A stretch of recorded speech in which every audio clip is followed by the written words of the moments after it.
সোমবাৰে নলবাৰী বৰমা ৰোডত বিয়লি ৩ বজাত মুকলি হ'ল জুণ্ডাৰ ডিলাৰ নামেৰে ই-ৰিক্সাৰ ডিলাৰ। শাহিনা ইয়াছমিনৰ তত্বাৱধানত এই ডিলাৰত ভাৰতীয় মডেলৰ ই-ৰিক্সা উপলব্ধ হ'ব বুলি জনাইছে।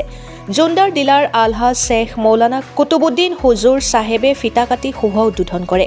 ইয়াত সকলো প্ৰকাৰৰ ফাইনেন্সৰ সুবিধা উপলব্ধ হ'ব বুলিও জনাইছে। Bureau' report, Arunodoy Assam. আমি নলবাৰীৰ বৰমা ৰোডৰ ডিচি অফিচৰ পাৰ হৈ ৰয়েল এনফিল্ডৰ সন্মুখত এইখন জুণ্ডাৰ ডিলাৰ আৰম্ভ কৰিবলৈ ওলাইছো। কৰিলো ইতিমধ্যে।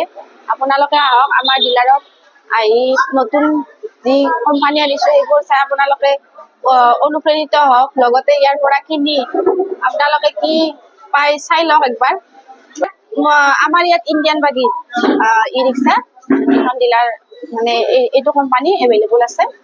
এনেকে কেছ ফাইনেন্স ইয়াত এক্সচেঞ্জ হয়, লগতে ল' EMI মানে ডাউন পেমেণ্ট ফাইনেন্স হিচাপত আমি গাড়ীবোৰ বিক্ৰী কৰোঁ।